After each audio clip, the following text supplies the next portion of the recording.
with the velocity and pace that things are moving today in technology, it's difficult to even feel like you can take a day off, let alone a week off, let alone years off. It has had the most impact on me and has really stuck with me. Number one, you have to have good people around you that are willing to tell you the truth. I mean, I kind of guessed it, and that's why I wanted to really ask you that question, though. So to me, AI is giving leaders a way to make decisions that are equitable, but also fair, competitive, and explainable. What were the escalations? What were the exceptions? How often did we follow those policies? When did we deter from those policies? Why did we deter? Nobody captures any of that right now. So this idea that now you can capture all of this to make better decisions, that's really incredible and powerful. I've heard you speak a lot about deterministic AI versus generative AI, right? Where do you think each has a role in compensation today? I hope it's the former. I hope it's the former. Be intentional about how you're thinking about AI. There's a lot of risks to generic AI and models, and there's bias inherent in those. So be intentional.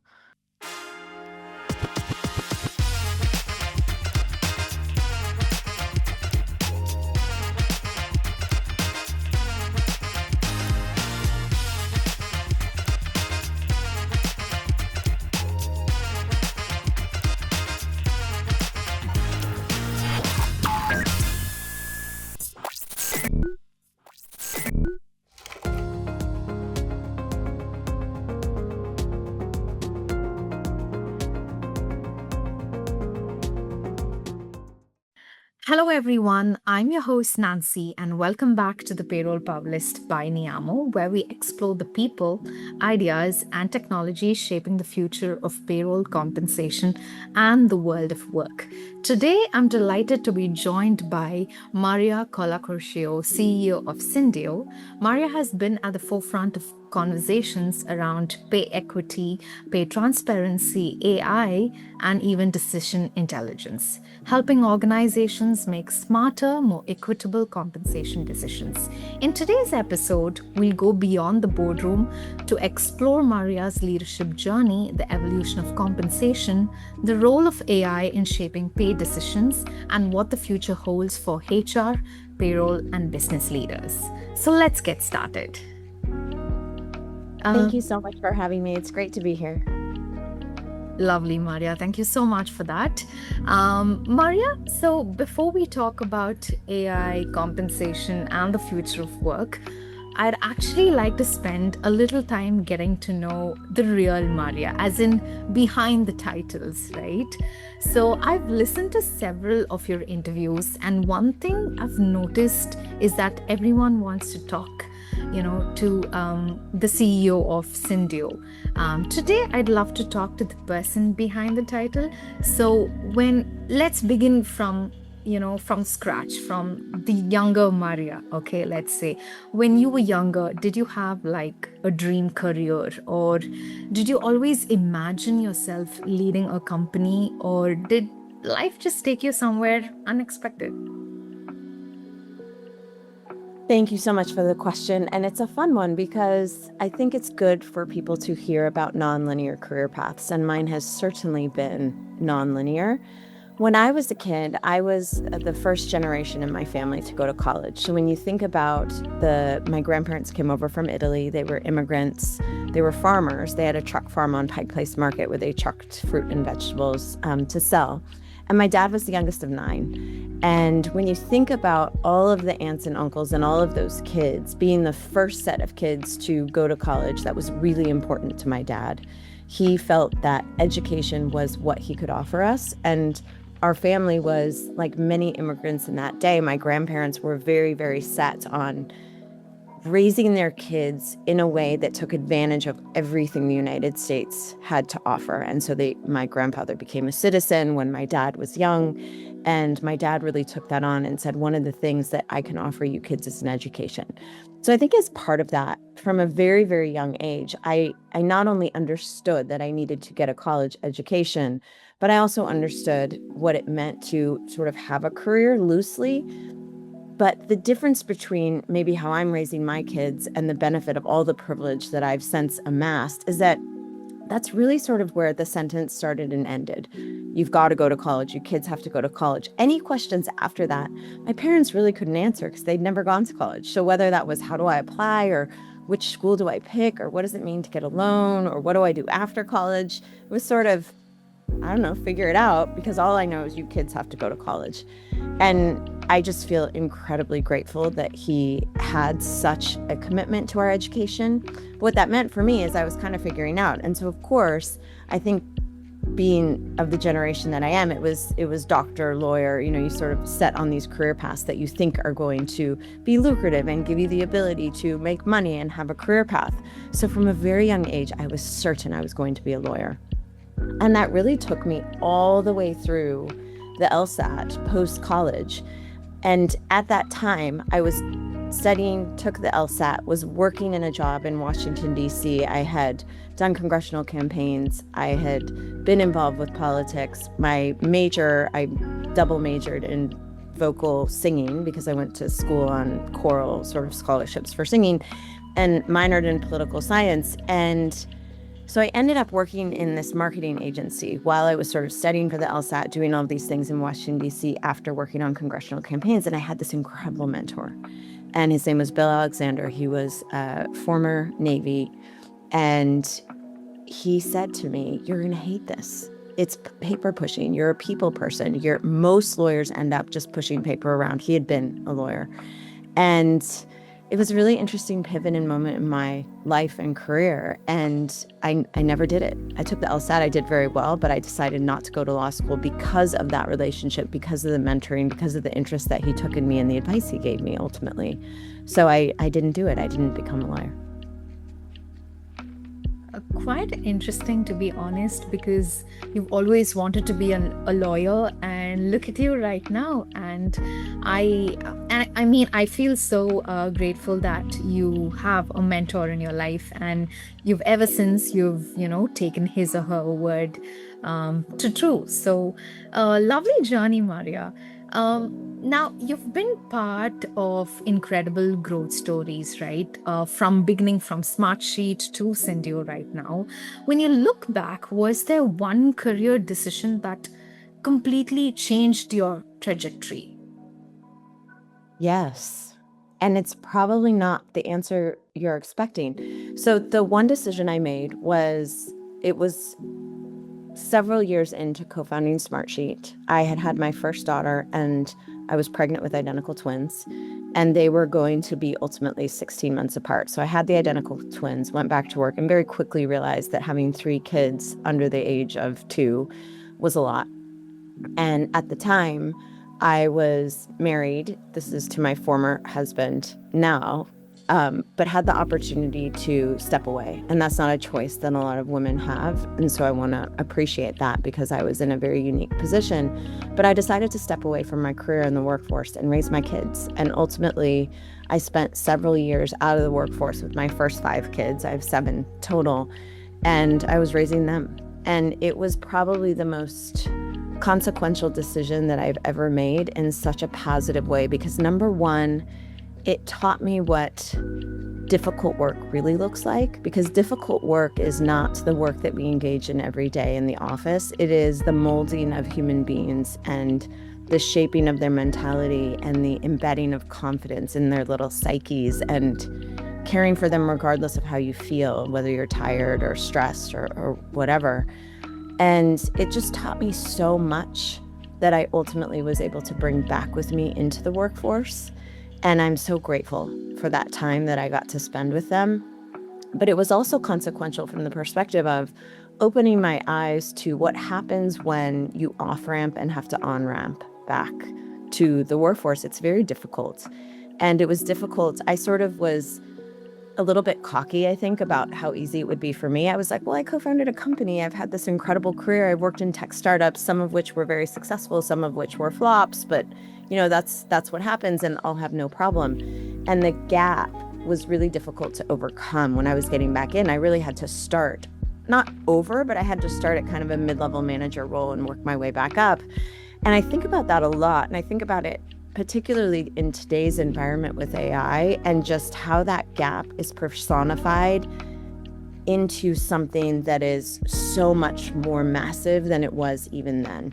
Because when you think about, it's interesting, I just spoke with a CHRO of a big CPG company yesterday who's one of our customers, and she was saying, with the velocity and pace that things are moving today in technology, it's difficult to even feel like you can take a day off, let alone a week off, let alone years off. And she's hearing that from all kinds of executives. I'm hearing it from executives that the pace of information that we must absorb and put into action as leaders in companies is so overwhelming. And so this idea that it was difficult to take some time off and come back then, multiply that by 600 now, at least, maybe more, and compound it. And I think it's probably even more difficult in today's environment. Absolutely. That leads me to my next question. But before that, I am really curious to know, like, you did take a major career break, right? At the peak of your career trajectory. So I'm sure that you had a lot of challenges, navigating work after your break. How did you overcome that, Maria? I don't think you ever overcome it. I think that's one of the things that parents, and not just mothers, but parents, I see men in my company grappling with this as much as the women, which is, we're all looking for the type of meaning in our career that justifies the time spent away from the people we love. And I think when you're able to find that, it's such a gift. It's such a gift to be able to find the kind of meaning and purpose in your career, let alone, obviously, you're having to make a living, you're having to pay the bills. But when you're able to find that intersection of meaning and purpose alongside being able to support your family from a monetary perspective, that's an incredible gift. Because I think we're all grappling with this. We're all grappling with the time that we spend. Time is the only asset that we don't get back. We can't make or create more of it. So I don't expect that to ever end. I wouldn't expect it for me. I wouldn't expect it for anyone who has things they're taking time away from. And I think part of the gift is the expectation. If you set your expectations appropriately, I think it's easier to make the choices then that you have to make moving forward. I mean, I couldn't agree more. As you've grown into the role of CEO, how has your understanding of leadership changed? Was there a lesson you had to learn the hard way, something people often don't see behind the title? So many lessons that I had to learn the hard way. There's no playbook really for what we're doing, particularly in startups, because every phase is so different. I think the lesson I've learned that has had the most impact on me and has really stuck with me. Number one, you have to have good people around you that are willing to tell you the truth. And I've had the benefit of that from the beginning. I've had colleagues, in particular, the person I consider my co-founder, he has always told me the truth. He's always told me when I'm focusing on the wrong things. He's always kind of set me straight in terms of what matters. And that's amazing. And the second thing I would say is that the highs and lows are constant, and they're interchangeable, and they're fleeting. So you could have a day where you close your biggest deal, and the next day you're going to be faced with something as tumultuous on the flip side. And so even moments where you sort of anticipate them as these highest of highs, whether it's closing a round of funding or landing a big customer or having some incredible opportunity where you're speaking on stage at Fortune, for example, it all levels out into sort of this medium, because it's kind of like this. You can have this incredibly high day, but the next day you have to wake up and keep going, and you don't really know what you're going to encounter. Someone described it to me once in terms of startup life, that you've got sort of 16 smoldering piles around you, and at any point one could ignite into flames, and that's where you need to put your focus. And so your job is to sort of ensure they're all there, ensure they're all staying in a smolder state and that none are igniting. but you're never going to put them out. You don't have enough water to put them fully out. Your job is to just monitor and ensure that they're all sort of in a state of activity, but not crisis. Definitely a lesson that everyone should consider. I'd like to take you down the memory lane here, Maria, a bit. Can you think of a professional setback that became one of your biggest growth moments ever? Yes. So it's really my Series A. My Series A raise came at a time when it was just incredibly, incredibly difficult because we were raising the Series A. The timing was perfect. We had set it up with exactly the right amount of runway. And we had 3 verbal offers that came in. So we were in good shape. Executive team felt really good. I felt really good. It was a really tough raise to get through. And the tough raise, that's interesting in itself because our top line growth was really positive. But we hadn't yet reached sort of the year renewal for a bunch of our early customers that we had brought in, big logos. And so a lot of the investors that we were talking to liked what they saw, but they wanted us to have more time so that they could prove out that we were going to retain these customers. And we weren't there yet. We hadn't had literally the months to get through these 2-year contracts or whatever they were. And I think it's a side point. There's a lot of research on sort of women and men, and men are sort of judged on potential and women are judged on past performance. Whether that was an issue here, I will never know. But I thought it was interesting that was kind of the tension. We got through it and we had these verbal offers for term sheets. And then the Monday that the partner meetings were occurring to put these on paper was the Monday the Dow took its biggest drop in history, which was the Monday that COVID became a real thing. And schools were shutting down. Nobody really knew what was up. And I got the calls that, we're really interested, but we're gonna pause for a minute because we don't know what's next. And it was a really good lesson to me. All the cliches, like don't count your chickens before they're hatched. Like you could list all the sort of little phrases or idioms that people would offer you at the time. But I think what it gave me was this sense of, and I've always had it intrinsically, but this sense of like resilience, perseverance, and grit, because you cannot give up. And that is one thing that I'm part of this incredible group of women through this fellowship called Journey. And sort of the mantra amongst my class is keep going. You just have to keep going. And this was really the first time I had been tested in that. And so I went back to a whole bunch of the investors that had told me no. One in particular gave me an introduction. I said, is there anybody, I know you liked us. You said no because you're not investing in HR tech or whatever the reasons were. I had detailed notes. Is there anyone in your network that you think might be interested? And I got a referral to someone who ultimately became not only my investor in the Series A, but also the B and C. And I met with her and took the call from my minivan because schools were closed and my kids were running rampant. And at the time, Zoom wasn't really a thing. Like at the time, you took VC meetings in person. I was flying to San Francisco every single Wednesday and having meetings when I was raising money. And so to have a meeting on Zoom to pitch, not only on Zoom, but from your car, that was very bizarre. But she took a chance on me, and she took a chance on me as a human being, and she took a chance on me as investing in pay as something consequential for organizations.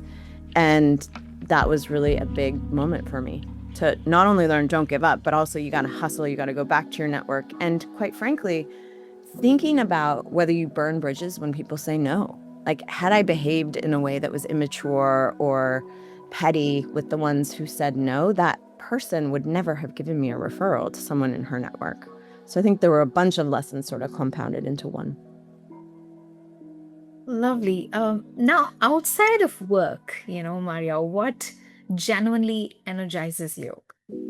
And we all know you're an athlete as well. So I'm sure that really energizes you. But is there anything else that, our listeners would love to hear about it? Honestly, my mantra is kind of the ordinary is what over the course of the days and months and years of your life becomes extraordinary. And it's it's time with my family. It's a summer evening where it doesn't get dark until 9 and all 9 of us are playing volleyball in the backyard. It's walking across the street to our little community pool and watching my 7-year-old compete with my 16-year-old son and his pals as her coaches, who also, he's also very active in swim team. It's moments like that really energize me, because it's about, again, going back to this notion of, is our work meaningful? Are we leaving the world better than we found it? And I think right now, for me, AI isn't replacing compensation judgment, but it's exposing it. And so to be in a world in which that's the technology we're focused on, that matters to me. Lovely. Now, you being an athlete, do your best ideas come in the office or somewhere it's, halfway through a run? Never in the office. That's the sad part. It's always when I'm moving. It doesn't necessarily have to be running, but doing something where my body is moving. It could be walking. It could be typically, like, the highest output of ideas certainly come from just a long, slow outdoor run. Because when you're doing sort of repeats or a track workout, you're so focused on your splits and your time. So your brain doesn't really have time to back process, because you're like, okay, if it's 800, it's like, am I hitting the split on the 400? Like, all of that. But in a long and slow run, if you're going out for 9 miles outside and you are either running in silence or listening to a podcast or whatever, I get all of my best ideas in that scenario. I mean, I kind of guessed it, and that's why I wanted to really ask you that question, though. Now you've spoken about discussing AI with your daughter, and lovely article, by the way. So, in any way, has she changed the way you think about technology? Because I, for a matter of fact, know that you both have a contradictory way about approaching AI, right? So, has she kind of influenced you, or you're like, you do you with AI and I do me? We've influenced each other. And I think that's what's so remarkable about it. We wrote those essays separately. She actually did her freshman year. She had a class and she did a project on her generational reactions to AI. And that's kind of how the idea of the essays came about. And it was really important to us that we not read each other's opinions before we were done. And in the time since then, I think we've both spent time thinking about the other's point of view, and it's changed our behavior. So she has an internship this summer, and she came downstairs, I don't know, a week or so ago, and she had built with Claude Code something that helped her scrape sort of Facebook groups and Reddit threads and like pull some information, then dump it into a Smartsheet. Of course, we all still use Smartsheet. And she was really excited about it. She was like, Mom, I've never built anything. I've never considered myself an engineer. And that felt like what I imagine it feels like to code. And she was really excited about it. And conversely, I've forced myself to start taking a call a day on analog cell to ensure I'm not letting my brain atrophy from the part of it that listens. It's so easy to check out now in meetings because they're recorded. You're going to get a transcript. Your agents are going to have the context. They're going to summarize. They're going to do all these things. And it just occurred to me in reading her piece that if we all check out and we let that listening's a difficult skill, particularly listening in a way that's like whole body listening, where you're seeing the nuance of people's body language and you're paying attention and your sort of neurons are firing in terms of how they're feeling.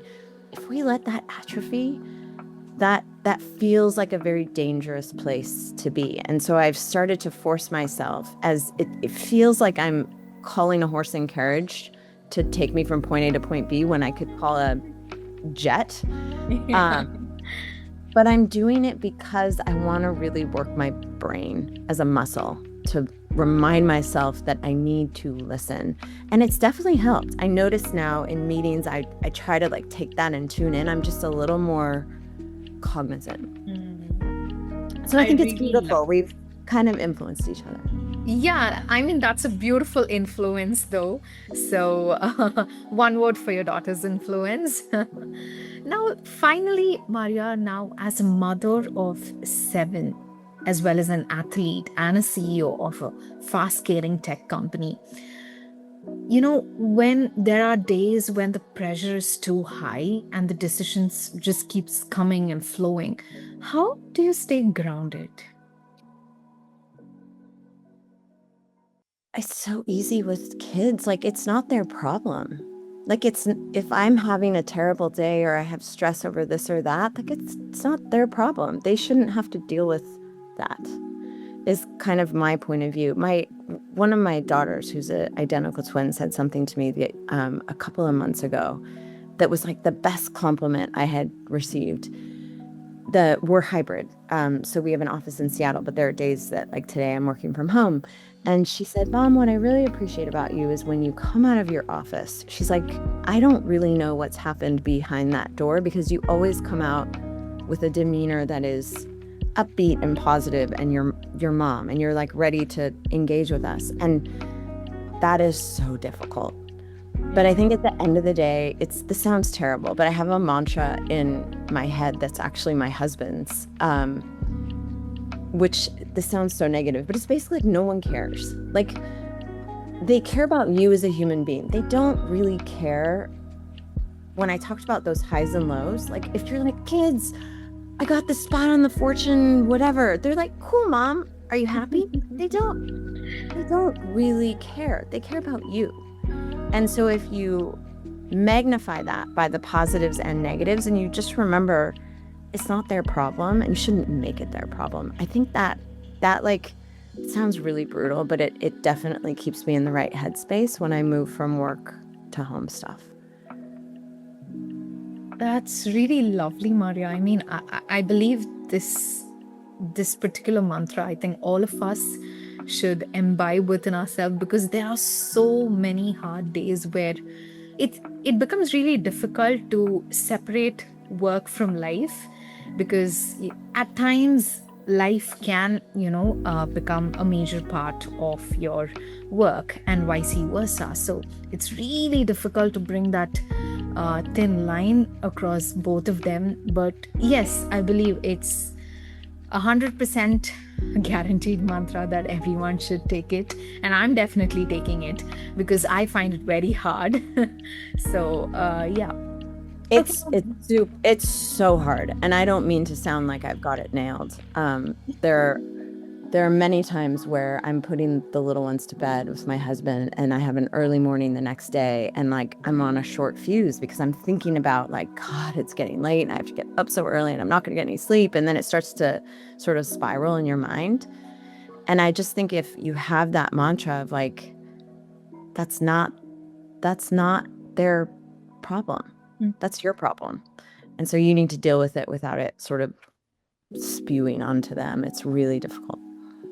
very hard, but yeah, we kind of going there. So yeah. Now let's step into your boardroom. Now let's just try to understand about decision intelligence here. Many organizations are familiar with pay equity, right? But we're increasingly hearing the term decision intelligence, which is also the direction that Syndio is championing, right? So, how would you define it, and why do you believe it represents the next evolution beyond traditional pay equity? Yes. So decision intelligence for pay, when you think about this, pay is one of the most important financial decisions a company can make, and it's the least data-driven. If you think about that, it's pretty incredible that we've spent this long, and we trade our time, as we talked about, our most important asset, for compensation. And it's the least data-driven. It's the most consequential decision companies can make. And it's the least data-driven, and in many cases, the least transparent. So a lot of decisions about pay are made in this black box.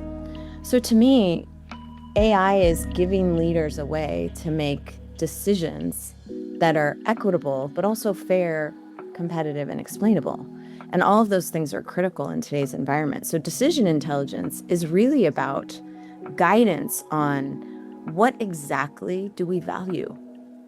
and giving guidance the moment a pay decision is made to pull in all of that information about your pay philosophy, your policies, your market rates, all of those things in a moment to guide the decision the moment that decision is being made. That's decision intelligence.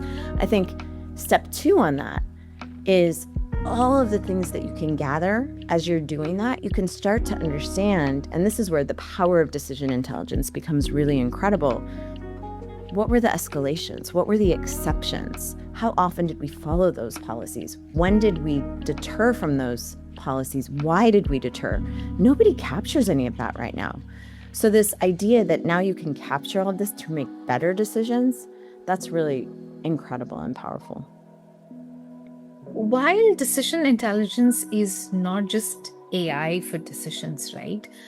There was a recent study by Gartner which predicts that by 2027, 50% of business decisions will be augmented or automated by AI agents using decision intelligence, right? So, while this is also empowering, it's kind of alarming too at the same time. So if you could educate our listeners more on this, that'll be great, Maria. It's important with something like pay that you always have a human at the helm. And we believe deeply in that. And if you look at things like the EU AI Act or a lot of the governance work that's going on in companies as they assess not only AI from vendors, but building their own AI, it's really critical. And there are areas where you apply AI, and there's areas that you apply AI for the purpose of producing a recommendation to a human, to have that human judgment, which is really important. And so for us, that's our philosophy. Our philosophy is, if I'm a manager and I want to make really good, well-informed comp decisions, all of the information exists that I need. I've got my applicant tracking system where I can go look at our latest offers. I've got market surveys and job signal from real-time market rates. I've got information in my system of record, my HRIS employee system. I've got the results from my last pay equity survey, at least in aggregate. All of that information exists, but it doesn't exist in a way that's immediately available in a precise recommendation that balances in a way that the company cares about. And once you have that, it's so incredibly powerful because now you're applying human judgment to something that is served up for you in the moment you need it, and also gives you a way to explain it. And I don't want to miss the explainability, because that's so crucial right now. Manager readiness, explainability. We are in a moment where managers are under extreme pressure. And managing people is so difficult now because managers are getting more direct reports, layers are being flattened, there's a lot of responsibility hanging on their heads. And so they have to be able to explain why someone's paid what they're paid, why they're being promoted. Why does employee A make more than employee B? This is all critical. And some of it's required by things like the EU Pay Transparency Directive. So our point of view is that ethical AI has a human at the helm. I've heard you speak a lot about deterministic AI versus generative AI, right? Where do you think each has a role in compensation today? I think generative AI is really interesting for things like explainability, because when you're thinking about the deterministic gathering of the data points that I just mentioned to provide a math-oriented recommendation that hits the guardrails that the company has indicated in terms of their policies, their rules, their no promotion goes over 10% of a person's salary. Like, imagine it as a big math equation that's pulling from multiple data sources and is integrated across all of your systems. That's deterministic. Once that recommendation is served up to the human, now the human gets to engage with generative AI to ask questions. How should I explain this? What does this look like compared to someone else? What are the requirements for our particular jurisdiction in terms of what am I required to say versus not required to say? The explainability is this beautiful opportunity to layer generative AI on top of deterministic. And I think it's really important that we think about it that way, and that we think about where are the areas where it makes sense and where it doesn't make sense, And the other part of this that's critical is thinking about that from the perspective of cost. You don't want to add AI anywhere just for the sake of AI. You don't want to bolt it on everywhere where it's not useful, because you have to think about the token cost of that. So we're very, very intentional, and our solution is AI native. We have agents running under the hood, but we've been very intentional about how we want to apply those resources, both from an ethical perspective, what makes sense, what's math, and what's generative. So that's just one example of where you can apply Gen AI that it really makes sense. Now, how do you think that this is different from payroll? I think payroll is just a mechanism to ingest. So when you think about all of those systems I mentioned that you're ingesting, payroll is another one. Payroll is a great ingestion system that identifies for you not what you're planning to pay, like in a Workday HRIS, but what you actually pay. And so now, and in particular for the EUPTD, you have to have some idea about payroll, because you're looking at things like a car allowance, or you're looking at there is a set of employees in a factory in Italy, and for years they've had a legacy pay benefit that you can explain, but it's only for those particular employees, and you have to be able to explain it. Like, all of those things live in payroll. So payroll is really an ingestion data source that can be analyzed in a way that's similar but different. All of them are different. If you've got like an applicant tracking system versus HRIS versus payroll, all of those are important systems to be able to ingest from. Is the future of AI about making better decisions or helping people make faster decisions? I hope it's the former. I hope it's the former. I think we have the tools and technology, again, as an AI optimist, to make better decisions, more well-informed decisions that present to us a bunch of information that's analyzed in a way that we haven't had access to in the past. So the analysis and the absorption and the compilation of information is now faster, but that human judgment still needs to be in place. And so my worry is if we focus too much on efficiency AI versus opportunity AI, we're going to miss the forest for the trees. So yes, there's tons of efficiency that we can pull out of embedding AI into our companies, but we have to also be looking for opportunities to innovate, opportunities for better decision-making, opportunities to create massive return on investment from reducing pay drift, as an example. Like, the amount the customers that we work with are saving from simply reducing pay drift and avoiding pay gaps that they would then have to remediate on, millions of dollars per year. It's a massive percentage of their overall payroll. And so I think making better decisions has just as much impact to the P&L and the bottom line in terms of profitability and cost savings as efficiency AI. But we've got to start thinking about it that way. I think right now there's still this mindset that like AI drives profitability because it enables you to work leaner, cheaper. It also gives you the ability to make better decisions that can save you a ton of money. I believe there's a thin line difference between automation and intelligence, but you can always beg to differ. How do we prevent organizations from, confusing automation with intelligence? It's a great question. Intelligence to me is where you're able to look at patterns and trends in order to make better recommendations for the organization. So a great one is pay policies. So you've got pay policies, and immediately upon embedding technology, you can identify just from looking at past data, are you consistent with those policies? And if you're not, why not? And can we leverage that to create intelligence for a recommendation as to what you actually value as a company? So a great example of this is if you've got you're constantly making exceptions. Let's say you've got a data science team and you're constantly making exceptions to escalate for a certain type of data scientist. And so when you look at the data, it will show you make exceptions all the time, and we're going to circle the folks for whom you've made these exceptions and identify trends in why. And now, once we've identified what those folks have in common, let's memorialize that as policy.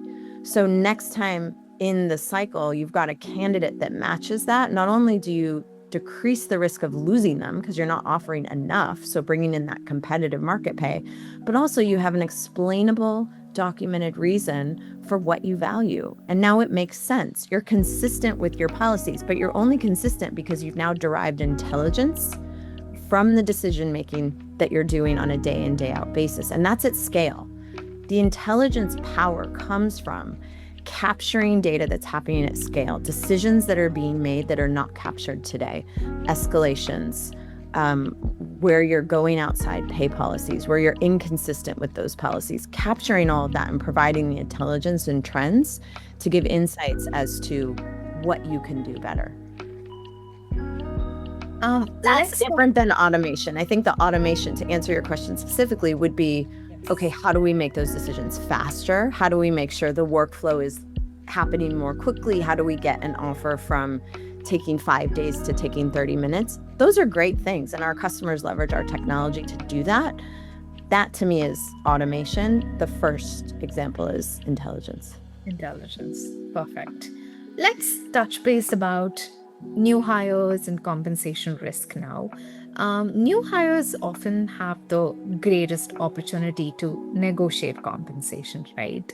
So, how can AI help organizations ensure those negotiations remain competitive without unintentionally creating long-term pay equities? You've got to have a recommendation to guide the decision the moment it's being made. So we did a focus group of recruiters that were leveraging our technology, and we asked them a bunch of questions about what did they find useful, and we wanted to hear how they described this ability and power to have a recommendation in their hands that let them explain not only the precise pay in which they were offering, but to explain the why to candidates. And the phrase they used over and over again that I found fascinating was decision confidence. And what that meant was, by having not only the range, the precision, and the talking points, they were able to have so much more confidence in the discussion they were having with the candidate, because they were able to say, here's why you are where you are in range. Because again, remember, pay transparency, you've got these big ranges, the size you could drive a truck through on job adverts. You've also got candidates with access to a ton of information now, whether it's TikTok folks telling them how to negotiate, or they've got their 3 million queries a day on ChatGPT about how to negotiate your salary. So the recruiters in the front line in a recruiting process, they've got their hands full in terms of what they need to be able to explain. But that term decision confidence, it gave me more confidence as I was relaying my decision to the candidate as to why they were being offered what they were being offered. I think that's really critical. You've got to provide that for folks because there's so much information now. And in guiding the discretion in the moment that conversation is happening, that's what gives you the ability to stay competitive with market, but to also remain equitable, particularly for companies that really care about this commitment and pride themselves on it. And in relaying that to a candidate, actually what we've seen is that time to fill reduces.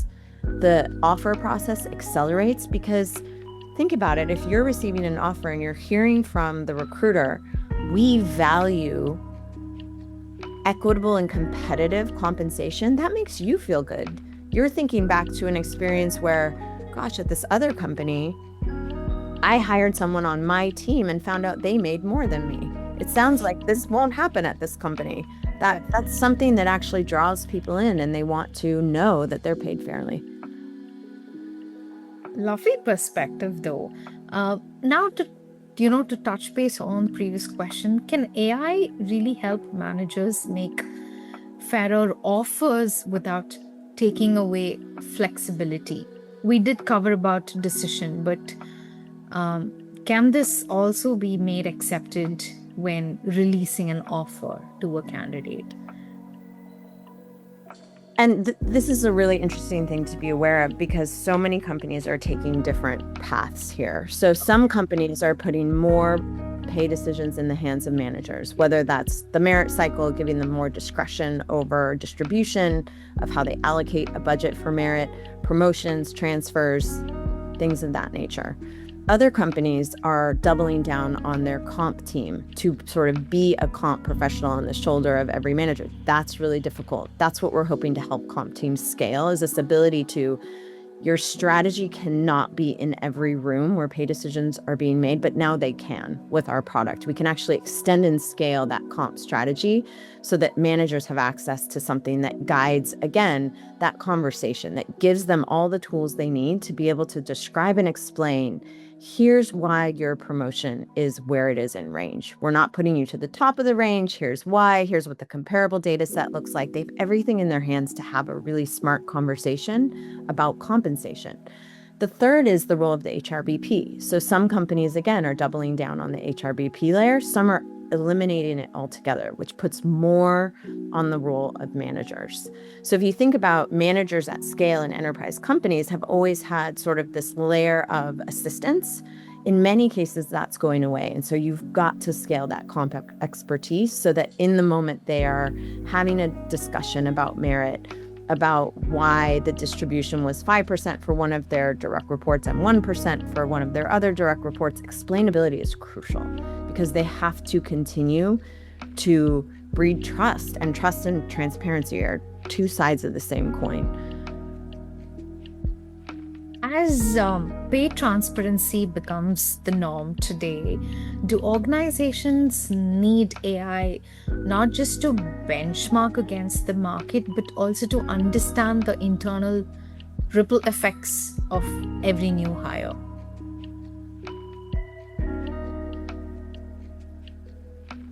I think it has to. I mean, when you think about, we've been in the pay equity business for a really long time. And starting pay is the biggest factor on any pay equity analysis because it compounds.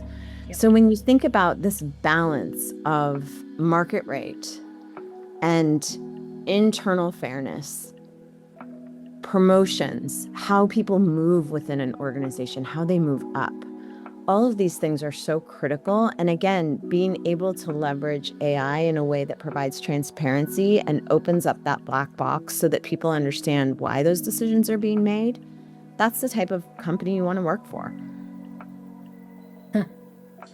What is one internal corporate secret about pay strategy that everyone in HR knows, but no one wants to say it out loud?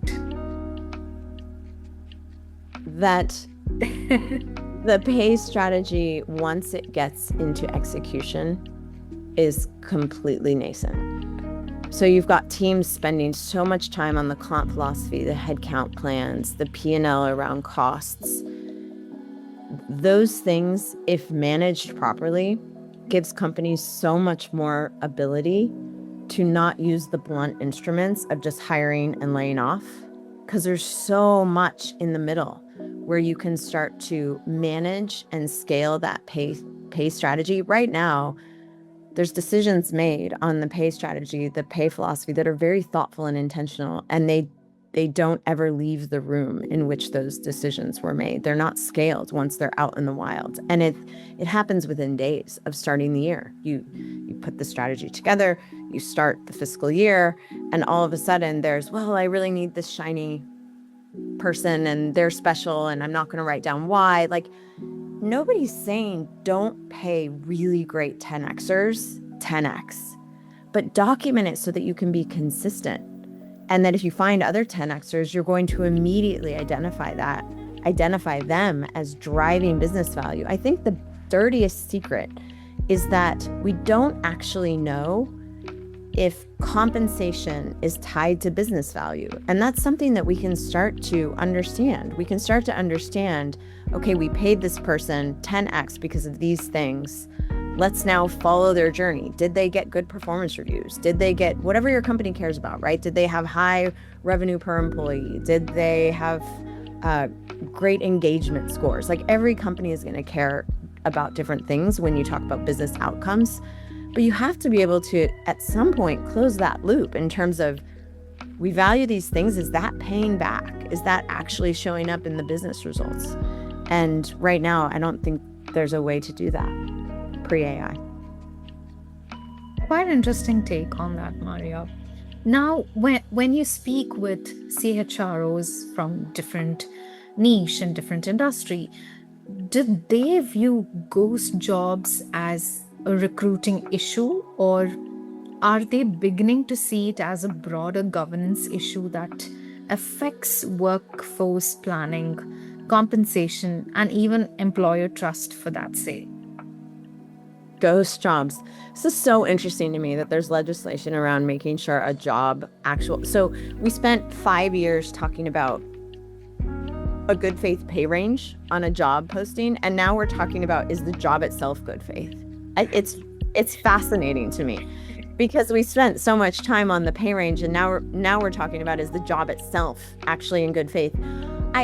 To me, this is a friction issue. I think what's happened is applying for a job and screening for a job have both become frictionless, so the candidates can just blast to 1,500 jobs and apply without intention or thoughtfulness.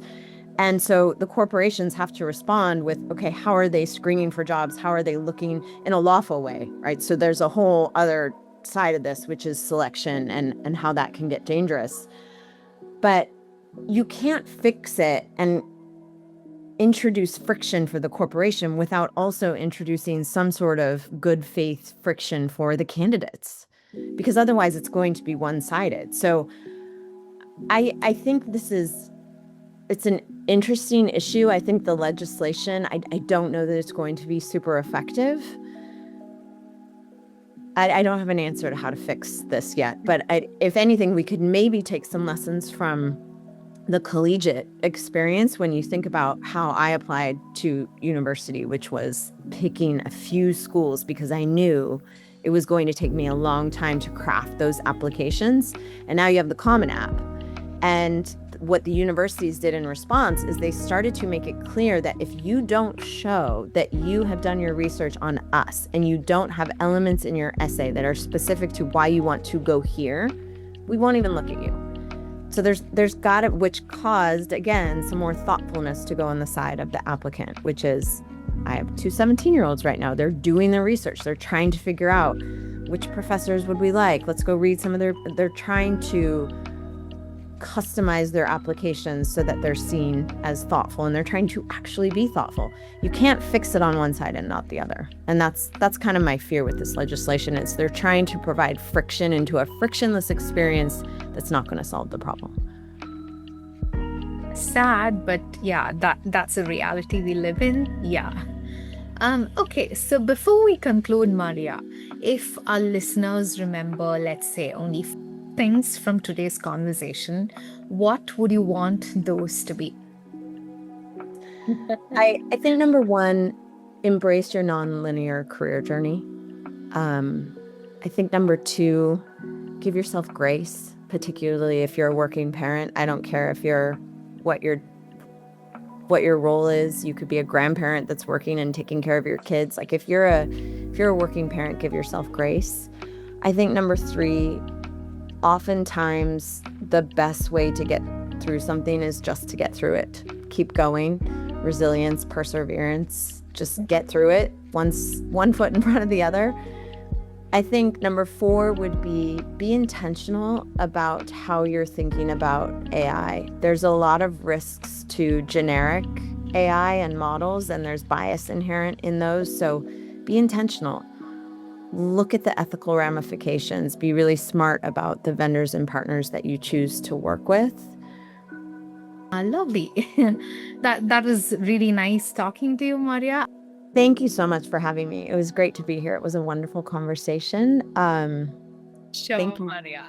It was lovely talking to you. Thank you so much for your time and energy. And I will stay in touch. Yeah. Have the rest of your day. Thank you. Bye. Thank you for joining us on the Payroll Powerlist by Niamo. It was a pleasure speaking with Maria and exploring her leadership journey, the evolution of decision intelligence, and the future of AI in compensation. From responsible AI and pay transparency to better decision making and the changing nature of work, today's conversation offered valuable insights for payroll, HR, and business leaders navigating an increasingly complex landscape. If you enjoyed this episode, be sure to follow, share, and stay connected as we continue bringing you conversations with the leaders shaping the future of payroll and workforce transformation. Until next time, this is Nancy signing off.